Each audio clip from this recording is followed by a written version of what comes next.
Good morning, everyone. Thanks for joining us today. As many of you know, but I know we have some first-time folks on this webinar, the Boone County Workforce Alliance is a partnership amongst the Boone County Economic Development Corporation and the Boone County Chamber. And that was started a little over a year ago, and in the past, we've been excited to meet in person. We hope to do that in the near future, but we're so thankful that people are able to join us virtually. And really the mission of the Workforce Alliance is to be a group of people that come together to discuss and receive resources, and we are a connector to all of you to tools and tips and connections that you can utilize in the attraction and development and the retention of your workforce. We know that this continues to be a great need of all of our employers, and finding the right talent and then skilling them up and keeping them with your company to help you in the production and effectiveness and just doing business to the greater capability is really what this group is all about. So we typically host this every other month. So the next meeting is planned for the second Wednesday in May, which I believe is the 12th. And so stay tuned, make sure that you're receiving the correspondence from us. Please reach out to us if you have specific needs, if you want connections to specific resources. That's what we're here for. We just need to know how we can best help you. And without that, again, I guess I should have introduced myself if you didn't know me. I'm Diane Schultz. I'm the Executive Director of the Boone County Chamber, and I'm pleased to introduce Amy Hammerly, and she is with the Boone County Economic Development Corporation. Great, thanks, Diane. I serve as the Workforce and Community Development Director here at the Boone EDC, and I have the pleasure of introducing our speakers today. From INVets, we have Wes Wood and Brian Evans. Wes served 5 years in the Army's 101st Airborne Division as an infantry non-commissioned officer, and then moved to Indianapolis following his service to earn his MBA at Indiana University. Wes serves as the executive director and also helped to found INVets. So we're really looking forward to hearing from you, Wes, today. And then also I'd like to introduce Brian Evans, who spent time in the Marine Corps and also worked for the White House as a civilian employee. Brian serves as the External Affairs Manager for INVets and provides resources and guidance for employers looking to hire and retain veterans. So we're looking forward to learning more about your organization and how we can connect our Boone County businesses with you so they can then connect with veteran talent. So welcome, guys, and we'll turn it over to you. Oh, and also, sorry, before we get started, those that are listening, if you have questions throughout the presentation, please just type those into the chat box and we will get all of your questions answered at the end of the presentation. All right, Wes, turning it over to you. Appreciate it. So first things first, as we get kicked off, I want to talk a little bit about why we exist as an organization and why veterans are a good labor pool to consider for your company and for your community, for that matter. So I love this quote that we'll start off with here. So at 24 years of age, a soldier on average has moved from home, family, and friends, has resided in 2 other states, has traveled the world, deployed, been promoted 4 times, bought a car and wrecked it, married and had children, has had relationship and financial problems, seen death, is responsible for dozens of soldiers, maintains millions of dollars of equipment, and gets paid less than $40,000 a year. So I can tell you this is very true of a lot of our service members today, a lot of our veterans. And what I challenge you is to think about some of the younger people in your own organization, maybe that are 24 years old, and think about the kind of life experience they bring to the table, what they've gone through in their life and how that compares to the average person getting out of the military. The military does a great job of packing a lot of experience, a lot of knowledge into a very short period of time, and you get a pretty good employee on the other end of that equation. So first, just to talk about some common myths about the veteran population. So a lot of people are under the impression that the military is maybe what you go into after high school if you have no other options, right? That if you can't go to college, you go to the military. When in reality, that's just not always, or even the majority of the time, true. So 71% of the U.S. population is not even qualified for service, whether it's criminal backgrounds, whether it's some sort of physical constraint, whether it's an aptitude test that disqualifies them. 71% of the people that want to go in the military are screened out right off the bat. And as far as education goes, of the folks that we work with at INVets, 44% have a bachelor's degree or higher. So almost half have a 4-year degree, and only 16% have only a high school diploma. So that means only 16% stopped at high school. The rest have either some sort of credential, whether it's a certificate, whether it's some college credit, an associate's degree, something. But it is, generally speaking, an educated population. And if you're one of those companies that uses a college degree to weed people out, maybe you're not necessarily looking for the skills that a college degree directly confers, but rather you're looking for somebody who's taken the time and effort to go through an entire bachelor's degree and complete it. They've passed tests, they've studied, they've shown the work ethic and everything it takes to achieve that degree. One thing to consider in regards to the military is if you consider just basic training, and then the follow-on school that teaches you your military specialty, just those two things alone require over 1,000 hours of classroom experience and the testing that follows it. There's classes.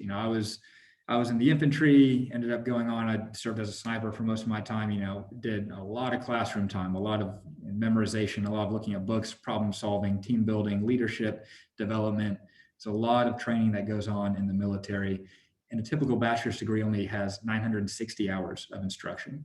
So all those folks, that 44% that have a bachelor's degree plus military experience, gives you some idea of the level of investment that the military has put into them. That's really valuable if you consider how much that would have cost on the civilian side. So all of this has been actually measured to have a positive benefit when it comes to the veteran in the civilian workplace. So on average, veterans have a 3% higher productivity than civilian counterparts in the civilian workplace, and a lower turnover rate, believe it or not, long term.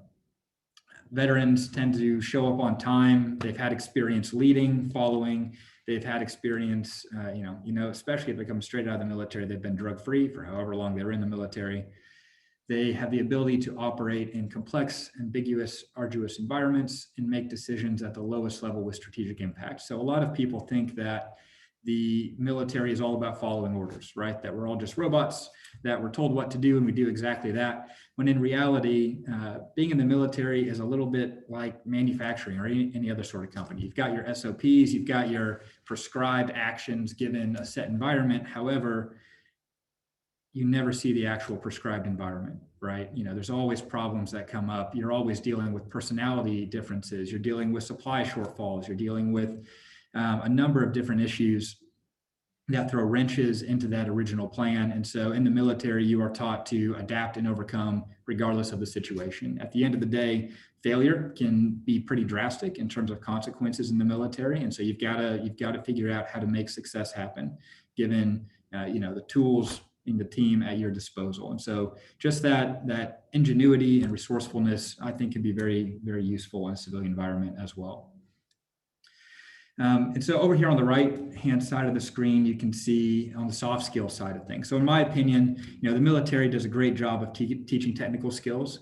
However, a lot of them are not directly transferable. So for example, I was a sniper. My guess is none of you are looking to bring somebody onto your team for the purpose of shooting things really far away, right? And that same goes for most jobs in the military. It's very hard to find a direct correlation on the technical skill side. However, most employers, at least most executives, recognize that soft skills are often the more critical aspect of what makes somebody a success or not within a company. And in that regard, veterans perform very well against the rest of the population. So a couple of years ago, we worked with a actually a veteran himself who was working on his doctorate, put together a study where he sent out surveys to not only veterans within civilian organizations, but their leadership within those same civilian organizations, and had those leaders rate the veterans on soft skills in relation to their team members. So they were rated on a score of, or on a scale of 1 to 5. So 2.5 would be average for their team, and a 5 would be, absolutely crushed it out of the park. So you can see the averages from across all the different companies and all the sectors, all the sizes of companies. This is how the veterans stood up in relation to their teams. So they scored the highest in things like initiative, responsibility, teamwork, trustworthiness, and the lowest was communication. Now, communication being the lowest was still above average compared to the rest of their team, just not in relation to some of their other strengths. And so that brings me to one of the other things to consider: targeting this population. So this population, this demographic can be very tempting to target from an employer's perspective. There's between 200,000 and 300,000 of them that leave the military every year, and 49% are not going to go back to their hometown, and they are not going to stay in the vicinity of the last place that they served in the military. They're going to go to some new place, right? Now, a lot of them go to the same place that any of you might go. If I asked you today, hey, you're not going to stay here in Indiana, you got to pick somewhere else in the country, where are you going to pick? You get a lot of people that say, well, I'm going to go to Texas or California or Florida, or somewhere warm, maybe somewhere with a beach with mountains. And that's where a lot of veterans think they want to go initially. What they don't realize in that decision-making process is that the types of jobs they are pursuing might not be in, supply on the beach. A lot of times those are service-based economies. I had 4 friends myself who got out of the military when I did in 2015. They all moved to Tampa together. They had no jobs lined up. They had no connections. They just thought, we've got to start somewhere. Might as well go where there's a beach.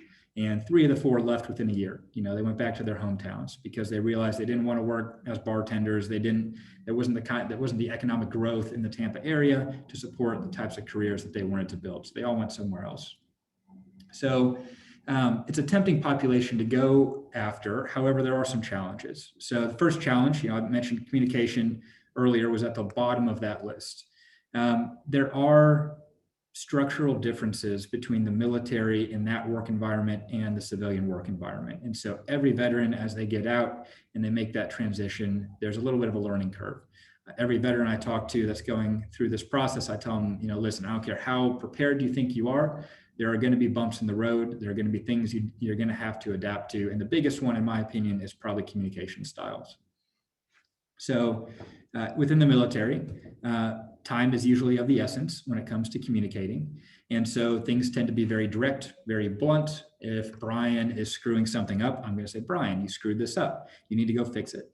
And in the military, that works great. Nobody gets their feelings hurt. We can address the problem very quickly and we can all move forward. On the civilian side, generally speaking, you need to throw a little tact into that interaction, right? You need to have some emotional intelligence. You need to soften it, tell Brian what a great job he did, point out the flaws, and then maybe help him craft a path forward. But that adaptation takes a little bit of time. And so one of the challenges we've seen employers face in the past in hiring veterans is not being aware that transition is taking place behind the scenes. And sometimes they have that first interaction where the communication doesn't go like they would have wanted it to go, and they just bail. That it's not working out. It's time for you to go seek employment somewhere else. When in reality, you probably could have talked to that individual, and if you understand where they're coming from, you probably could have fixed the issue rather than getting rid of them. And so, when we talk about challenges that employers face, just having that knowledge base of what it's like coming out of the military, what that experience was like that they had in the military, and how that can be beneficial to their company is a huge issue. And so that's one of the issues where we like to come in and be a resource. The other issue is having a specific veteran recruiting strategy. So, we talked to a lot of companies when we started INVets that said, we love hiring veterans. Some of our best employees are veterans. We just don't get that many applicants that are veterans. And so, I would always point out, well, you're in a small rural town in Indiana. We don't have any major military bases in Indiana. So for that service member that's getting out of the military in Tennessee or Texas or Colorado, trying to pick where to start their career, odds are they don't even know you exist. Odds are they're probably not even thinking about Indiana. Not because they wouldn't like you, not because they wouldn't like our state, but just because they don't know about us. And so it really is important to have a specific veteran recruitment strategy, or at least take some active steps to engage this population. Again, this by and large overachieving demographic of employees, to bring them in, to introduce them to your company, to expose them to the open positions that you have. And then once you do get their interest, it's important to have a specific veteran integration strategy. So for that individual that has communication issues, it might be really beneficial to set him up with a mentor, on day one.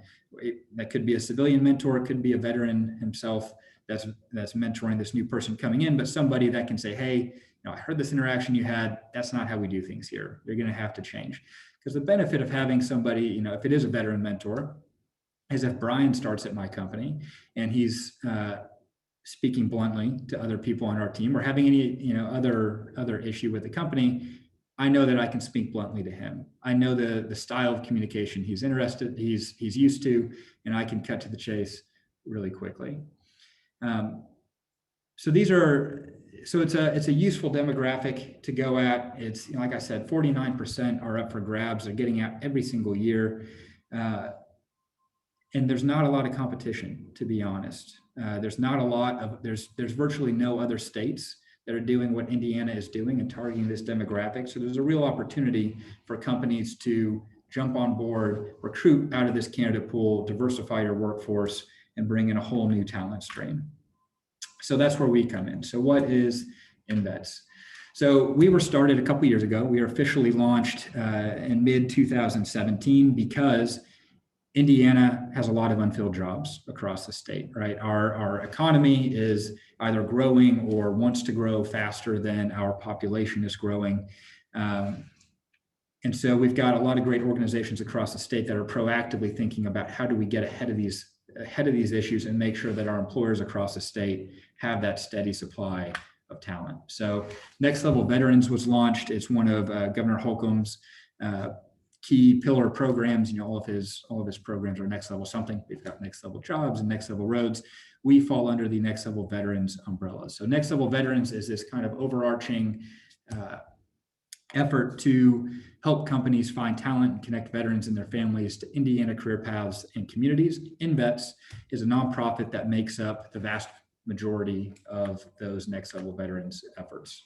So you can really break down what we do into three key phases. So the first of these phases is the recruitment. So I realize that for any of these employers that are joining us today, it would not be realistic for me to say, hey, this veteran recruitment strategy that you need to build should involve getting a recruiter on your staff to go out and visit Fort Campbell and Fort Carson and Camp Pendleton, in Tennessee, Colorado, and California, to go have face-to-face interactions at career fairs with people getting out of the military.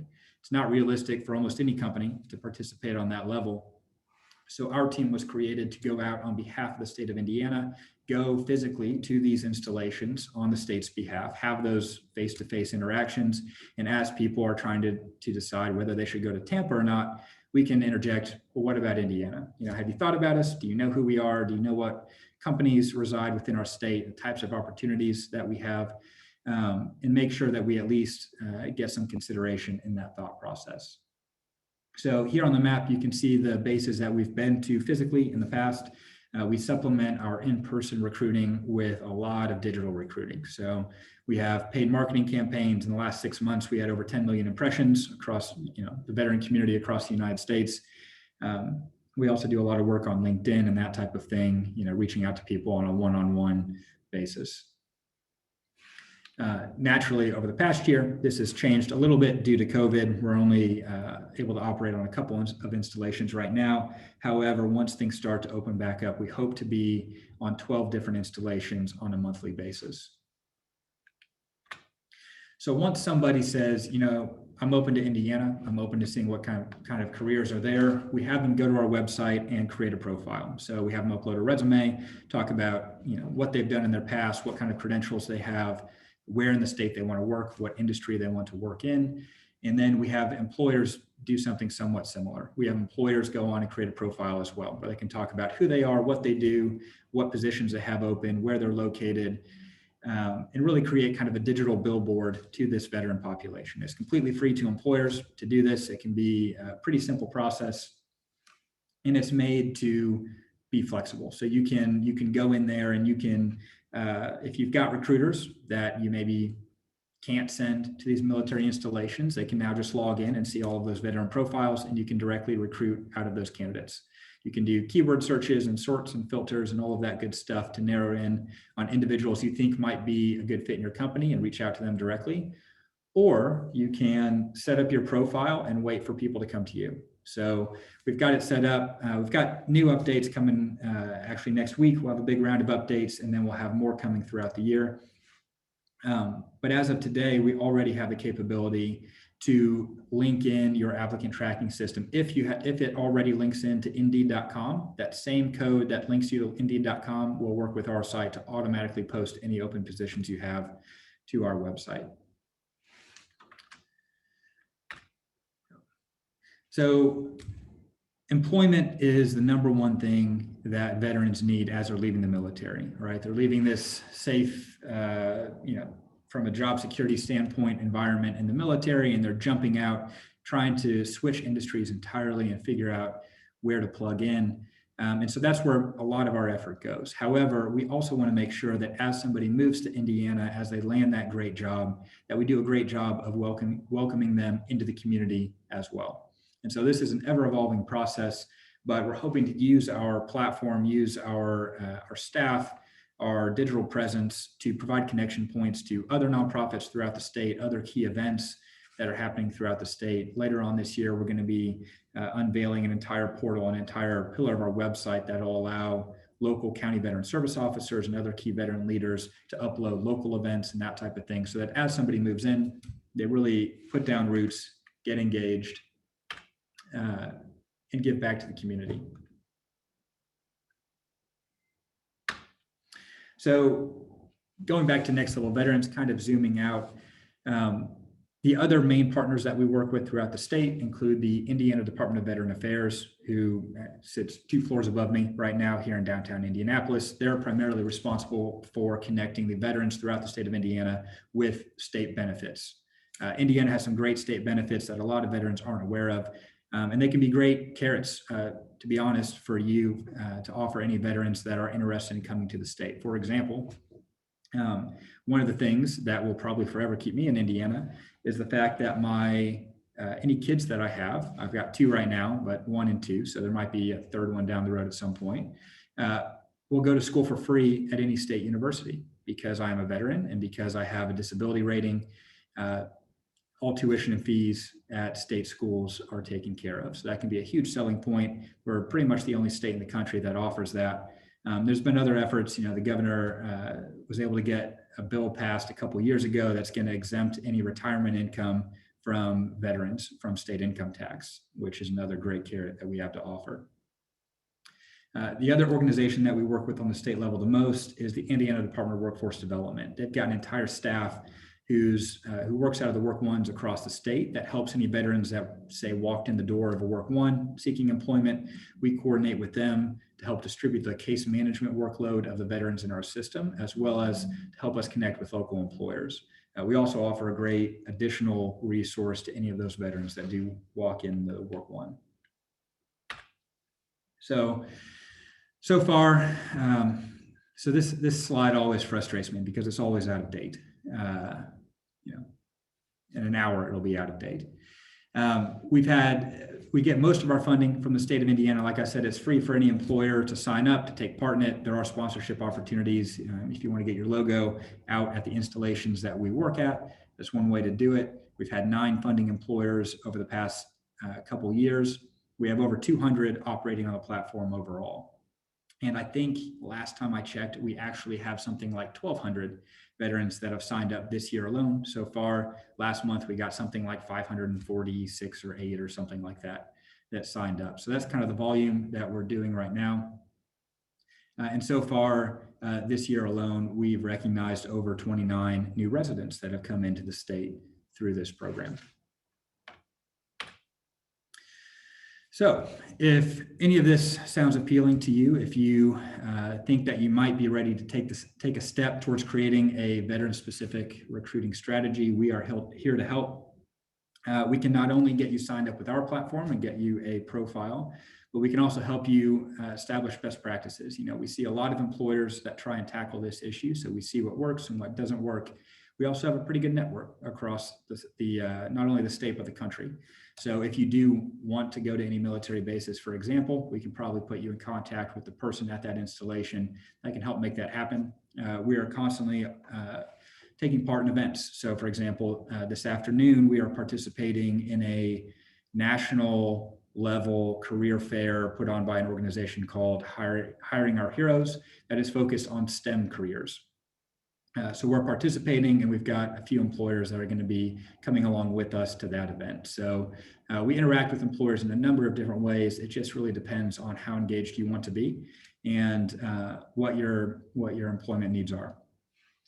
So now I will turn it over to Brian. So Brian, I know he introduced himself or wasn't introduced earlier, but he is our manager of external affairs, and he works primarily with employers, making sure that they get successfully onboarded onto our platform and have a good experience in using our program.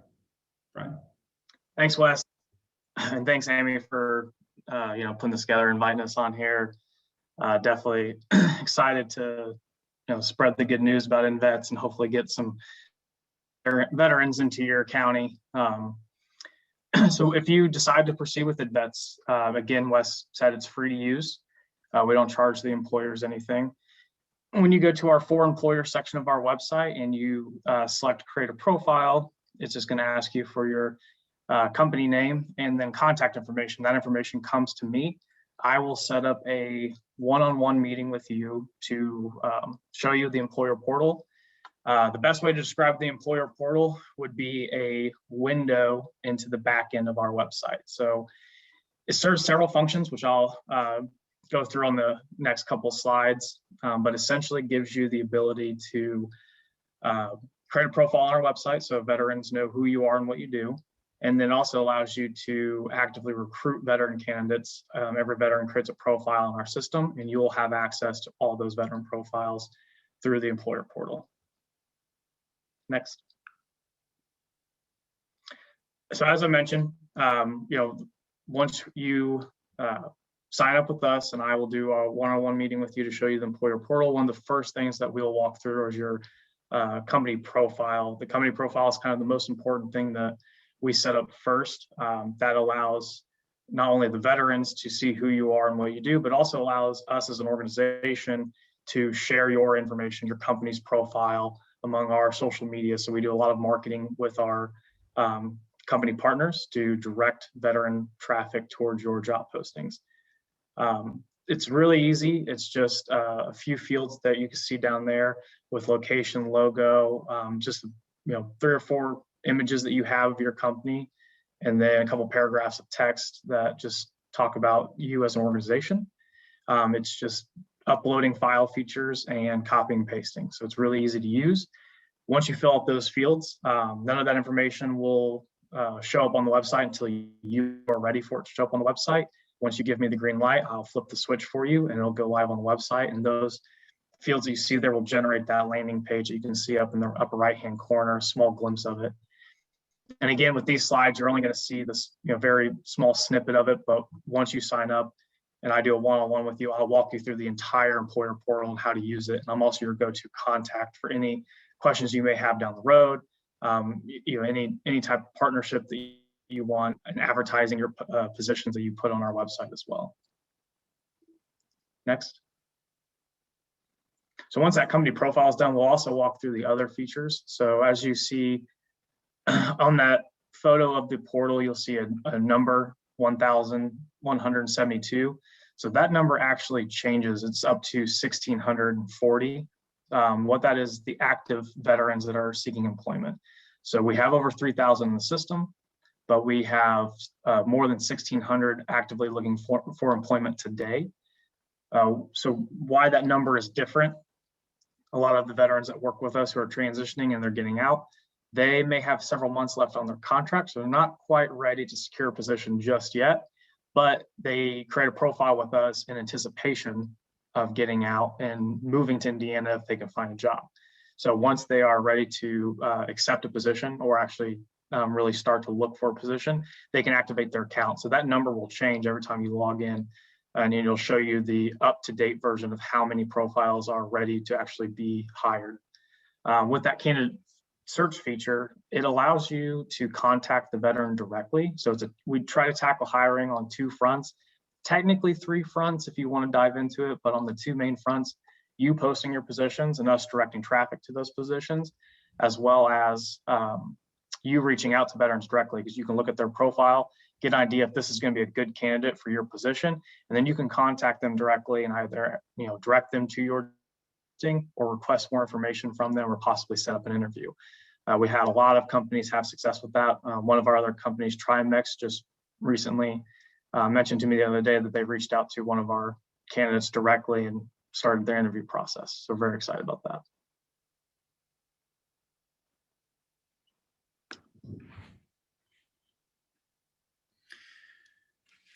All right, so so I know we've covered, I think, pretty much everything. Are there any questions? We do have a question from Carrie. She's asking what a sponsorship would look like. Sure. So this is evolved a little bit. So initially what we actually rolled this out at the end of April or early March last year, and it very quickly had to shift because of COVID. But each of these installations that we go out to across the country, we open up 5 sponsorship slots for each location. So what that means, if you're a sponsor of our activity on Fort Campbell, for example, which we are at every week, that company's logo will go on all of our materials that we go down there with for the entire year. And then the level of sponsorship from a dollar perspective is correlated to the size of the installation. So because of COVID, as things have gone more virtual, we've altered how we've recognized those companies for the virtual environment. But as things start to open up, we'll go back to that original model. Let's see. So all of our, as far as contact info goes, all of our emails are pretty simple. It's just our first name @invets.org. And also everyone will be receiving a recording of the program as well as their one-pager. Brian shared that with me yesterday, so I'll make sure everybody receives a copy of that as well. We also have, here's a couple more questions coming in. Let's see. From Michelle, in your experience, what is the lowest level that we could attract vets to our roles? So this, and I think this may help some of the other questions too. So when we look at the overall veteran transitioning service member population, you can really break it out into 2 major buckets of people. So you get a lot of people that get out after 1 contract within the military. So these people are usually, they've done 3 to 6 years in the military. They're getting out, usually in their low to mid 20s. And they've got kind of one set of criteria of what they're looking for. They're generally very early career. They've got some leadership experience, but they really are willing to learn a completely new industry, dive in, build their way up within a company. Another key bucket are those that retire. Now, retirement in the military means something completely different than it usually means on the civilian front. You can retire in the military after 20 years of service. So, maybe 38 years old if you joined right out of high school. So they've still got a lot of time left in their civilian career, but typically by this point, they might have families, they might have kids to think about. They already have 20 years of experience built within a field. And so, their considerations and what they're looking to do as that first position within the company is a little bit different. The other thing that's different about that retirement community is that they are drawing a pension for the rest of their life.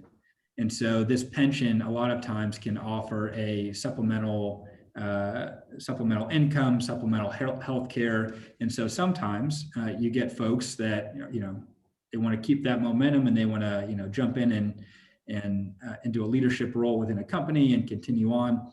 Sometimes you get folks like one of my former leaders in the Army. He's still in. Right now, he's in charge of something like 7,000 people. And he told me when he gets out, he wants to go cut grass as a profession. He's done being in charge of all these people. He's done with the responsibility. He's going to get a great pension for the rest of his life. And he just wants to go do something that he enjoys, that keeps him outdoors.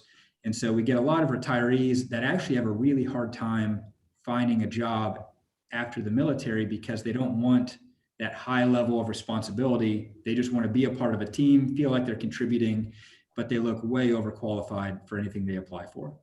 So, but when you're talking about the lowest level, so you might get some of those retirees that might be interested, but the other population that we work with that may be interested in those lower entry-level positions are the folks that join the Indiana National Guard, maybe straight out of high school. They go do their basic training, they go get their specialty training, and then they get sent back to Indiana. And now for the first time, they're looking for that first full-time position on the civilian front to go along with their National Guard obligation. So, they might be 19 years old now, and now they've got some great kind of soft skill experience. They've spent, 6-9 months in very high intensity training within the National Guard, but now they need to start really truly entry level somewhere on the civilian front. So we get probably somewhere between 40 and 80 of those per month that come through our system.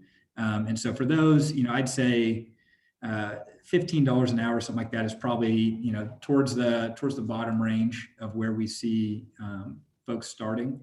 I'd say we do have employers in our system that start out production employees, for example, at 18, 20 or something like that. So you're also competing with other companies just across the state of Indiana that offer that range, but it really does vary depending on their regional preference and what kind of job they want to go into. Okay, great. Another question, do you work with employers that offer part-time positions? We do, yeah. So we work with student veterans. We work with a lot of veterans that for a variety of reasons might want part-time work. And we also, should have mentioned this earlier, work with military spouses. So there's a variety of people that do want part-time work, that want, to fit in, other things into their schedule as well. So speaking of military spouses, do you also serve the spouse? I mean, can they upload their profile and resume? Absolutely. To your system? Okay. Yes. And military spouses face a unique challenge when it comes to employment because the military is going to move its members around typically every 3 years or so. You're going to get put in a new unit, usually in a different part of the country, and your spouse is going to get yanked out and moved with you. So what that means is that, for one, in military towns, there's actually a pretty strong bias against hiring military spouses because they know that person's just going to be gone in 3 years. And so they have a hard time finding employment for that reason. And then the other issue is that almost every single major military base is in a small rural community. So if you are a spouse and let's say you're a healthcare professional or a lawyer or some sort of specialty that doesn't exist in abundance in that small rural community, you're kind of out of luck and there might not be anything there for you. So we have a lot of spouses. So if you have any remote roles, I think the military spouse population in general is a phenomenal population to target. But we also help them for that reason get established as they come to the state. Okay, that's great. Another question from Brett. What types of positions are the candidates looking for? Just kind of a general question there. So a wide range. The number one, so we ask them what their industry preference is when they sign up. The number one answer we get is public sector. However, that's most of the time, that's because they think that's all they're qualified for. They consider what they do already, public sector, and they're hoping to land with a a DoD contractor or somebody that can seamlessly take them from what they did in the military directly into an equivalent civilian position. Sometimes they want to carry over those retirement benefits, something like that. But I'd say, actually, I take it back. The number one response we get is, I don't know.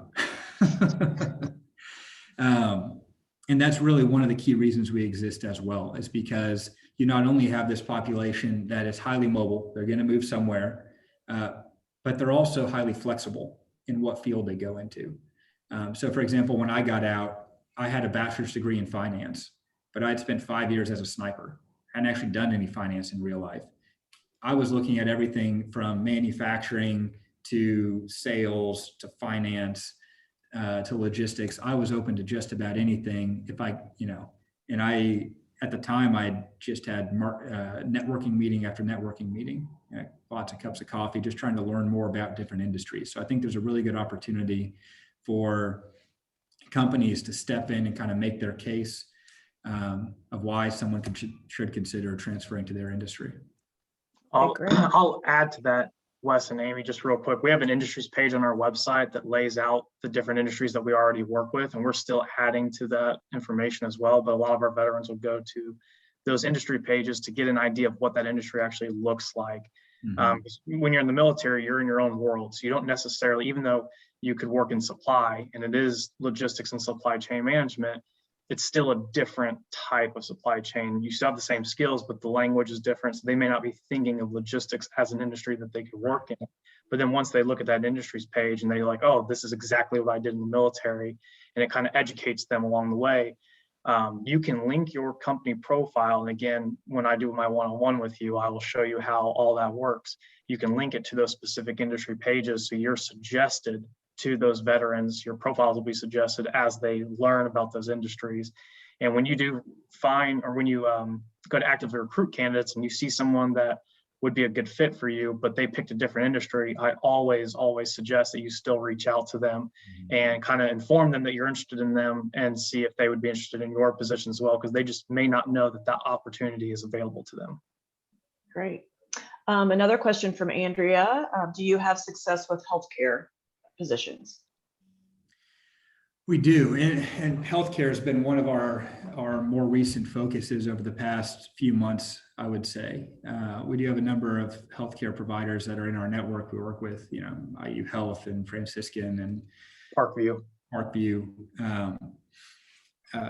We work with them not only on their healthcare specific roles, but a lot of their other roles within those networks.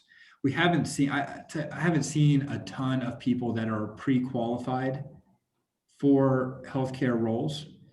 However, I do know, like, for example, one of the guys that used to work for me in the Army, so he's a sniper as well, got out, went and got trained as a plumber, went through the whole apprenticeship program, became a plumber, and then left that and went to nursing school because he really connected with the mission and the purpose attached to the healthcare profession that he just didn't find in the plumbing sector. So I think that's one of the things that healthcare providers really do have going for them when targeting this population, is they all join the military for the service component by and large, and it's a pretty good selling point, I think. Okay, great.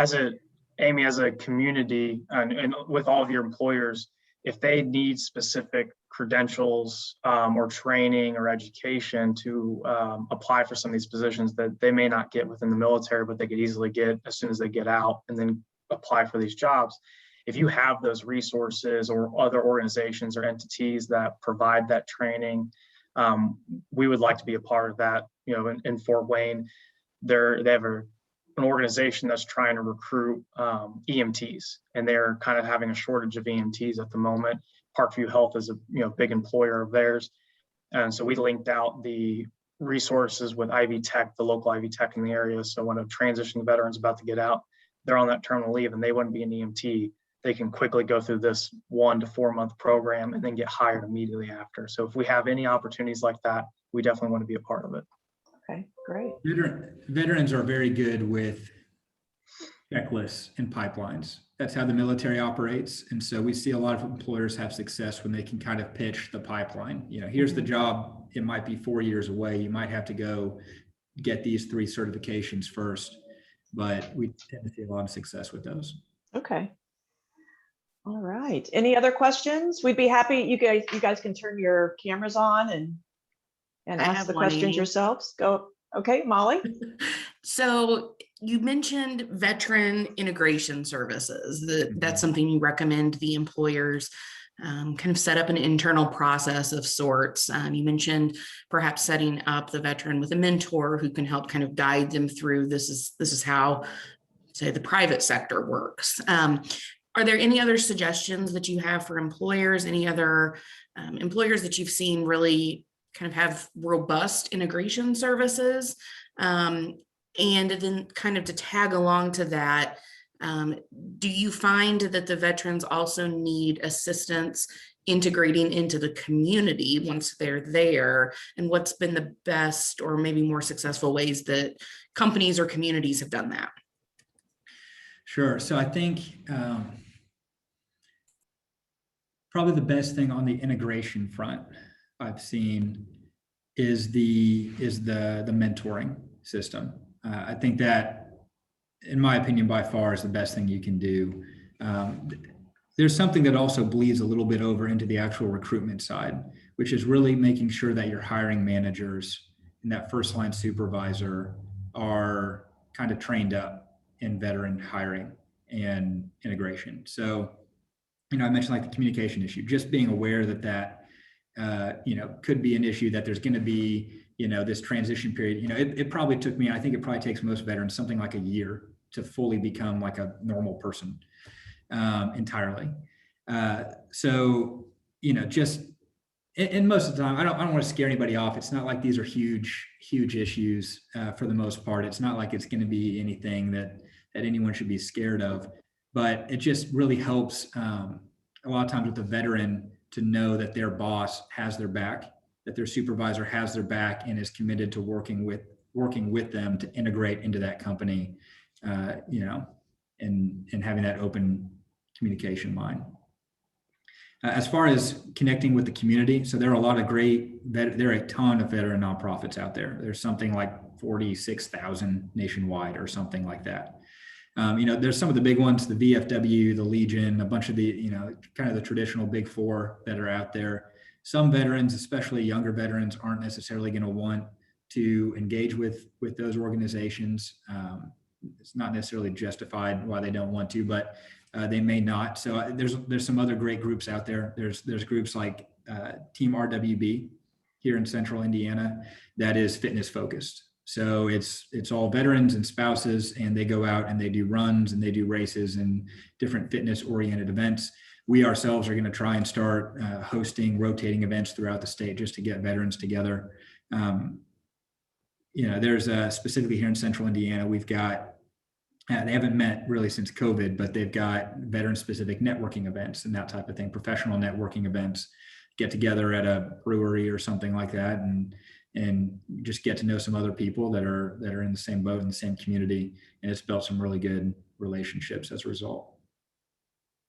Follow-up question for you. Sure. You mentioned, making sure that HR, whoever is hiring the veterans, that they're, well educated on these issues. Aside from just watching this webinar, asking questions that way, do you have any other resources that you recommend? Any other trainings, anything like that might be helpful for our employers? Yeah, so Psych Armor has some really good content out there. One of the main issues we see in terms of the actual recruiting is that we'll get a lot of times what happens is we'll get executive level buy-in on hiring veterans, on wanting to create that diversity within the workforce and all of that. But there are some extra steps that are often required, using our platform, for example, to get veterans introduced to open positions and get them actually recruited. And so it really takes full buy-in to really make this successful. Everything from the recruiter, the hiring manager, to the executive level. That's probably the biggest key to success in the recruiting. It's having everybody on the same page and committed to trying to make this work and trying to get veterans onboarded. And the veterans on your staff can be some of your greatest resources there. So one of the biggest issues is that we often see is translating a veteran resume into something that can be applicable within your organization, or vice versa. We try and take care of the vice versa on our website, communicating to veterans about your company. But sometimes veterans on your staff can be your best resource in translating that veteran's background, an incoming veteran's background. And they don't necessarily have to be a part of HR, don't necessarily need to have them communicating with this veteran applicant or anything like that. But, industrial maintenance, for example, if you've got somebody on your industrial maintenance team who's a veteran, it might be worth showing him a couple of the resumes of, veteran applications or veteran applicants to see, hey, does this look like something that would be useful to us? Is this something you can work with? Because they're going to know what that background entails. And aside from having somebody actually in person to help, and we're happy to help as much as we can as well. Let me pull up a link real quick. Yeah, Molly, as an employer, so I'm the go-to contact for employers. So if there's anything that we could do to possibly help any of your employers, we're always willing to chip in. I also dropped a link in the chat here for ONET online, which some of you may be familiar with, but they've got a crosswalk section of their website where you can type in a branch and a job title. So, if I were to go in here and select Army and my job title was 11 Bravo or infantryman, it's going to give me, I don't even know what this is, something like 20 to 30 civilian occupations that it says correlate to what I did in the military. So if you get a resume and it's hard for you to parse through and you don't want to talk to Brian, or you don't want to talk to a member of your team that's a veteran, you could go to this website and poke around and see if you can translate some of those items from the resume. I can add, just from experience, when it comes to either having a veteran mentor or just having somebody in the organization that can kind of help with that transition process. It doesn't necessarily mean that this person needs to be treated delicately or needs to be walked on eggshells during that transition, because I promise you they're really not going to snap or go all crazy. It's just not calling them out, but letting them know when they need to make adjustments and giving them that buffer to adapt to a new environment that they're not used to. So like when I first got out, I was a platoon sergeant in the Marine Corps, and then I was hired into the federal government in a management position. And the first thing they did was drop 40 interns in my lap. Never worked with college interns in my life.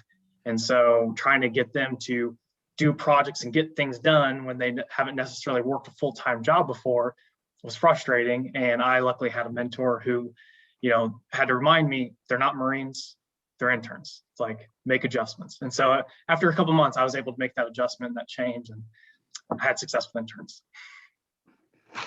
I just wanted to add, Ed Miller with the Work One office, that our DevOps and our leavers work specifically with veterans that are coming out or have been out for a while to adjust their resume and make sure they understand their talent, skills, and how they relate to the quote unquote civilian market. Because like everything, the military has its own acronyms. The state does. Every business and industry has its own alphabet soup, is what I call. But they will work with individuals and help them if you need assistance, or contact the Work One office, and EVOPs and the leavers can help you translate, so to speak. Yeah, that's exactly right. Thanks. Thank you, Ed. There's a lot of organizations. DWD is one of the biggest here in the state that do work with resumes and translating skills. Some slip through the cracks, though. So if they do, feel free to contact Ed, contact one of us, go to this website. And to Brian's point, he brought up a good point. I think one of the key things for the veteran integration, it's just trying to dispel some of these myths.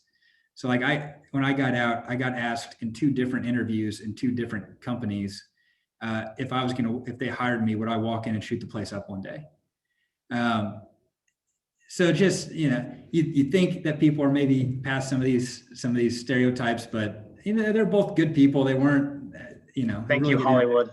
I'm outside of those questions, but and I was able to kind of laugh it off and tell them no, but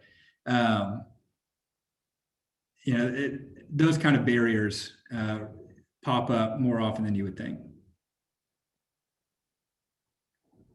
Wes, this is Brittany. I've worked with you previously when I used to work for a different company, and I love what you guys do. I was super late to this call, but luckily I already know what you do. But you did mention something about veterans and networking. I am a veteran, and I would be more than happy to attend some of those networking events. Awesome. Thank you, Brittany. Make sure we include you. Absolutely. Thank you. And Wes and Brian, I just have a question. Do you have, and it kind of piggybacks on what Molly was saying, and Brittany and those networkings, do you work with any, do you have good success stories with any specific communities or regions that are really bringing people together from, the business sector, from organizations such as, the Workforce Alliance, community leaders that are really focused on, not just the attraction, but those veterans that are working and living in a certain region that kind of have started a great program to integrate and, really support them when they're new to a community and new to roles? I don't know that I have There's a close one. Yeah. So there's a number that we're working with actively right now to develop this. Okay. I don't know that anyone's 100% there yet. Brian, which one were you thinking of? Greater Fort Wayne. Yeah. As a whole. You're right. They've probably been they've been the furthest along this. We're the final piece to what you're thinking of. We are the final piece to the Greater Fort Wayne area, or like Northwest or Northeast Regional Partnership area, in creating a veteran environment where, we've recently been able to pull together all community leaders with all organizations into our network, so we can kind of be the final piece of that puzzle to have a good community base for already working there or coming to work there. Yeah, in Fort Wayne, we don't have any responsibility for them doing this. They've been working on this for years. They've got something called the Base Community Council that has been developed for quite a while. The Northeast Indiana Regional Partnership created something called Hoosier Home Base. That was their own veteran attraction effort just on a local level. And so we were able to come in and kind of give it some extra firepower to, amplify their message and provide more contacts to those organizations. But, Southwest Indiana has some cool stuff, some cool plans in the Evansville area. I don't know that I'm allowed to talk about them yet because they haven't officially announced it, but they've got some cool plans for this year. Radius, Indiana, so the Crane, kind of everything between, but not including Bloomington and Evansville. They've got their own veteran attraction efforts, a cool collaboration between a lot of employers that are committed to sharing resumes. So if they get a veteran that applies for a job and they can't hire that veteran, they'll ask the veteran if they can share their resume with other employers in the area. Wes, can we share the county breakdown that's coming later this year? Yeah. So I mentioned one of the things we're planning on rolling out later this year is a communities portal within our system that will allow every county in the state will have a landing page on this for veterans to explore, see what companies are in that county, and then have a place where we can have a community events calendar specific to that county. And then we'll give the keys to that portal to veteran leaders in that county to, kind of intermingle all the various events and resources. So, so there's some cool stuff going on in this area for sure, in the community kind of integration piece, but I don't know that anyone has it fully figured out yet, at least here in Indiana. You might check out, if you're interested, an organization like Combined Arms out of Houston. That's kind of what we're shooting for. They do a really good job at providing kind of the top of the funnel for Houston, integrating, employment and community and fitness and networking and all of these different aspects into one platform. And as a county, so if you were trying to think of like what you could do as a county to build something out like that, the best start is just any community leader that you have, or any person that wants to be involved in being a resource for, veteran that's leaving Texas, and one of your employers that's on this meeting right now is hiring them, just so they have those resources available. So when they move to Boone County, what's the best place that they can go? What's the best real estate agent in the area who can help them the most to get integrated into that county? If we have those contacts, then we can easily share those contacts.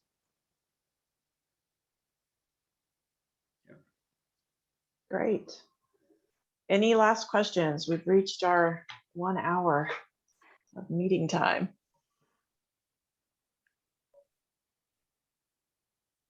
This has been a great program. Thank you so much. And thank you for your service. And also thank you to our other vets that are on the call for your service as well. So I think this is a great start for us to get engaged with the veteran community and hopefully bring some more folks to Indiana. Our unemployment rate is back down to almost pre-pandemic numbers here in Boone County. So we're always looking for new talent. Yeah. Good deal. It's a good problem to have. Yeah, challenging. It has its own challenges, but it's good and bad. Yeah. Right. But I mean, thank you, Amy, for putting this together. Thank you, everybody, for on this call. The employers really appreciate it. I look forward to getting your emails and seeing you in our system, signing up to do a one-on-one. Great. And like I said, we'll send the recording out to everyone, as well as the one pager on INVets and how to get connected with both Brian and Wes. So thanks again, everyone, for attending today, and we appreciate your input and all of the great questions. Yep. Thank you, everybody. Please feel free to share with us any upcoming events, hiring fairs, anything like that. We'd be happy to push it out. Yeah, if you have community events that we can be a part of, and just come and be a part of the community, we'd love to join.